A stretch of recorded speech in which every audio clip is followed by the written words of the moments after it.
There has been a mystery lurking in the community for a long time, and it involves Ocarina of Time and perhaps its most popular song.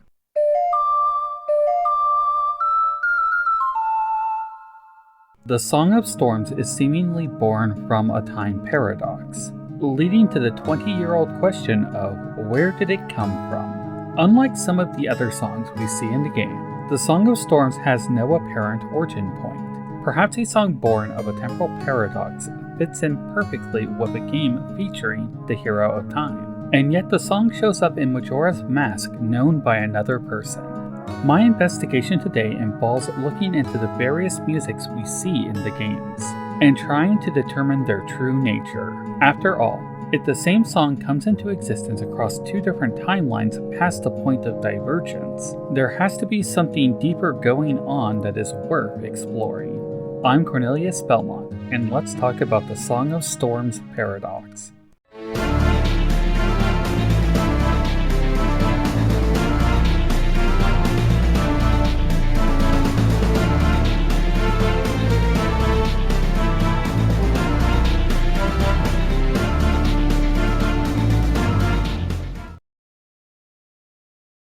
Before we begin, please consider liking this video and subscribing to the channel. A lot of effort goes into making these videos, and every like really makes a difference. So please help out the channel, and thank you for watching the video. With that out of the way, let's dig in. For those of you who are unaware of the paradox of the Song of Storms, or maybe haven't played Ocarina of Time for say 20 years, let me briefly go over it so we are on the same page.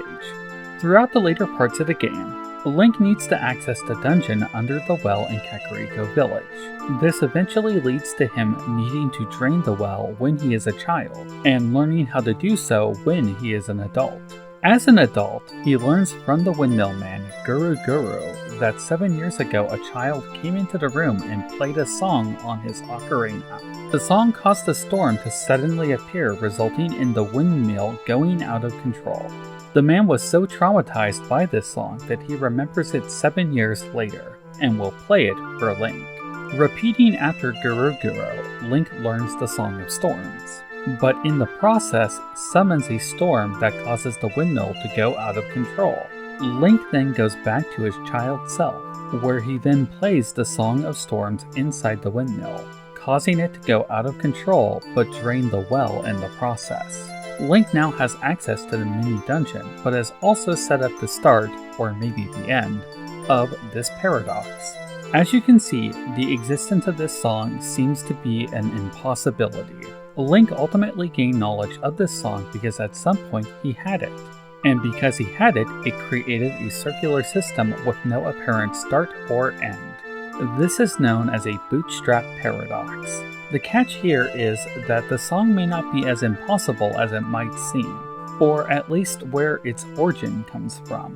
Let's take a look at the sequel, Majora's Mask. In this game, Link goes to the Ikana graveyard, and there, after reading the eulogy of one of the composer brothers, finds a record of the song. There is some stuff about how one of the brothers sold his soul and trapped the other. You know, the usual flavor of depressing horror you get from this game. The important part is that the song exists here, and its presence in the game at all is something that needs some explaining. I present to you two different options for an explanation. Option A is that the song came into existence somehow in the adult timeline, and then, thanks to Princess Zelda, it was sort of smuggled into the child timeline. Then, Majora's Mask used Link's knowledge as well as Skull Kid's as a way to propagate the world of Termina.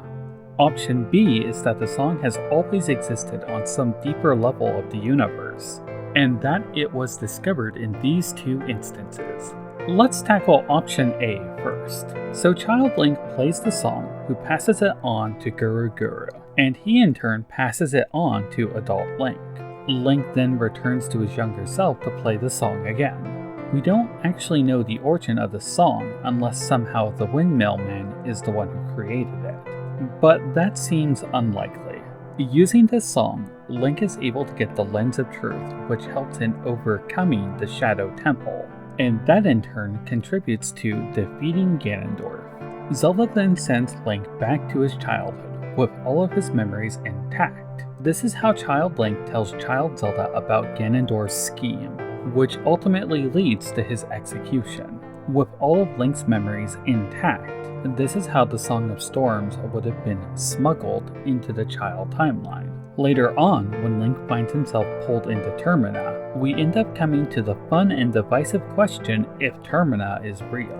As I've stated in my past videos, and is stated in Hyrule Encyclopedia, my stance is that it is a distorted version of the real world, based on the memories and concepts from the Skull Kid's mind, brought into existence by the power of Majora's Mask. However, since Link is also being pulled into the world, it is possible it is pulling from his memories as well, which seems likely given that there are so many people in Termina that Skull Kid would have never encountered. He is a forest dweller, after all. And so, when Link encounters a version of Flat in Econo Graveyard, the Song of Storms is there mainly because something is being reused from the mind of Link. It is, however, possible that Termina doesn't pull any inspiration from Link's mind at all, and if this were the case, the song showing up in the graveyard would be a result of the melody actually existing in the world, with Termina again being a distorted reflection of the real world. This is the same logic I used to justify Gabora and Zabora's existence in my video about them. If it is all a distortion based on the combined memories of Skull Kid and Link, then given that Link encountered the Composer brothers Sharp and Flat in Kakariko Graveyard, encountering a distorted version of the two in Econo Graveyard would be consistent. Likewise, in Ocarina, the graveyard is where Link learns the Sun Song, and so learning a different song in a similar manner would also fit the trend. Another interesting thing about the Composer brothers I found out is that they were a pair of Sheikah who composed music for the royal family, and that they were also investigating the mystical properties of the royal bloodline and the Ocarina of Time. This will become relevant later. Really quick, I want to talk about some verbiage in the game that might be confusing. In the N64 version of Majora's Mask, when Link learns the Song of Storms, it clearly states that he remembered the song. In the 3DS version, though, it states that he learned the song, when Link gained the Song of Time earlier in the game. In both versions, N64 and 3DS, it says that he remembered the Song of Time. For some reason, the choice was made to change the phrase remembered to learn with the Song of Storms. I ended up checking the Japanese text on the 3DS version and on the N64, and in both cases it reflects correctly to the English version, meaning that this was a change made on the Japanese side and not a translation error. I don't know why this change was made, because it seems that Link should already know the Song of Storms. While this was an interesting thing to struggle with my research, it really isn't relevant to where I'm going with this theory, so let's move on. The fundamental question that we are trying to answer here is, where did the Song of Storms come from? Majora's Mask implies a version of Flat composed it out of his anger and despair. Later on, when you play it for Sharp, he immediately recognizes the song as coming from his brother. Taking this into account, we are finally able to make some headway into the mystery. You see, the question from this course of events that we should be asking is, how did Sharp immediately recognize the song, considering that his brother made it after being trapped and locked away deep underground? The answer is simple. Flat didn't create the song after he was trapped, and more importantly, the two brothers may not have actually created these songs at all. Allow me to explain more as we get into option B. In both instances of the brothers that we see, the one in Hyrule and the one in Termina, they created songs that have powerful mystical effects. Furthermore, these effects seem to occur whenever the song is used, regardless of the instrument that played the song. For example, Link is able to learn and use the Sun Song with the wooden ocarina given to him by Saria. So the question becomes not so much who wrote these songs, but how are the songs doing the things they do to begin with? To fully understand that, we need to take a deeper look at the Zelda timeline, because this is far from the only time in the series that we see songs having a mystical effect. Clearly, we see in the Wind Waker songs having effects such as changing the wind and imbuing power into the Master Sword. We also see songs in Twilight Princess and Skyward Sword. We even see Zelda's Lullaby in Breath of the Wild, and of course, Age of Calamity.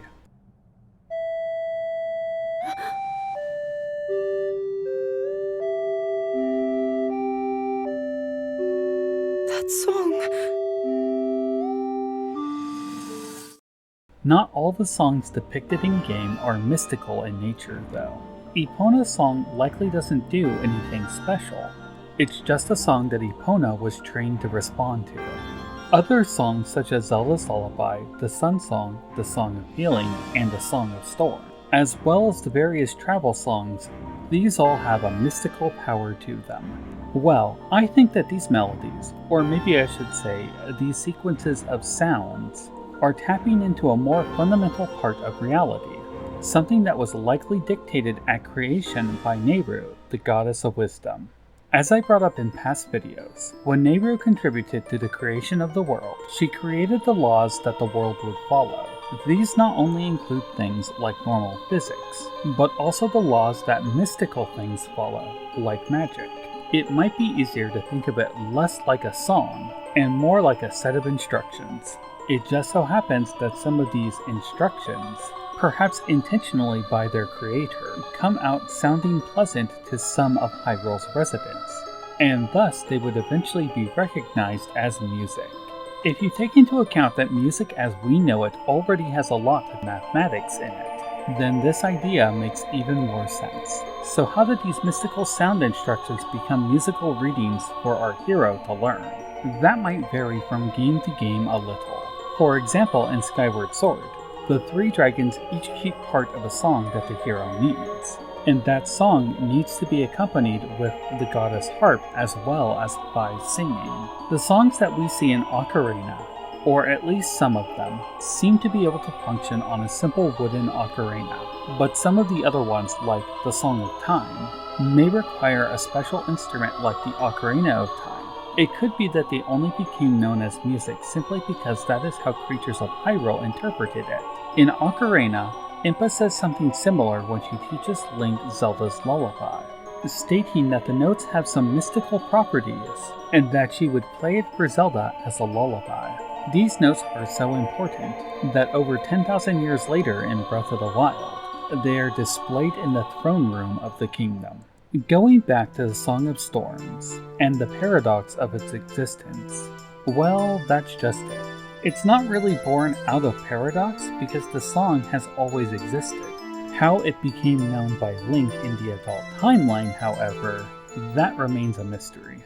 At this point, it's worth revisiting the Composer brothers, and pointing out how they are actually both of the Sheikah tribe.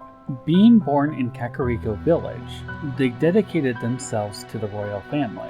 The two brothers actually have a pretty tragic backstory. They performed experiments with the Ocarina of Time, all while investigating the workings of the Triforce. They likely found these melodies and passed them off as songs so they could be more easily understood.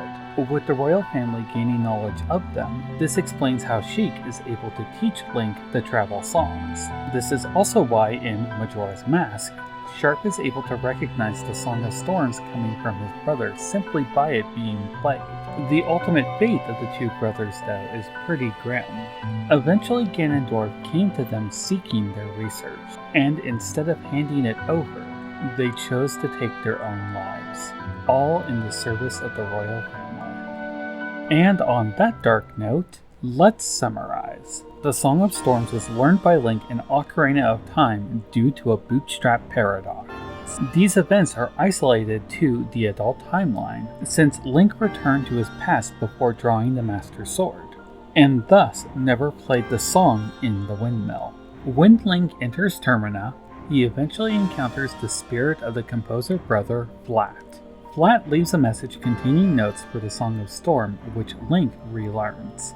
Later, Link plays the song for the other Composer brother, Sharp, who recognizes the song coming from his brother. This indicates that the brothers knew about the song before Sharp became possessed and locked Flat up. In Hyrule, Flat and Sharp were Sheikah composers for the royal family, and composed several of the songs that we see in the game, notably the Sun Song. Given that Termina is a distorted reflection of the real world, this implies that the brothers may have knowledge of the Song of Storms in addition to the other songs they composed.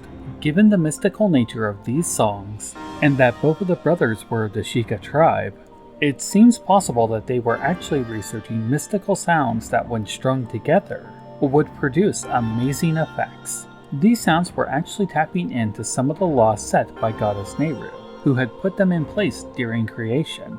As such, the brothers would end up finding a type of mystical command. They would then end up passing it off or genuinely believing it to be music. The end result is that these mystical melodies, including the Song of Storms, were not created spontaneously from nothing or even by the composer brothers, but are actually part of the fundamental fabric created by the goddesses. While the Song of Storms being learned by Link in the adult timeline is still a paradox, it didn't just appear out of nowhere.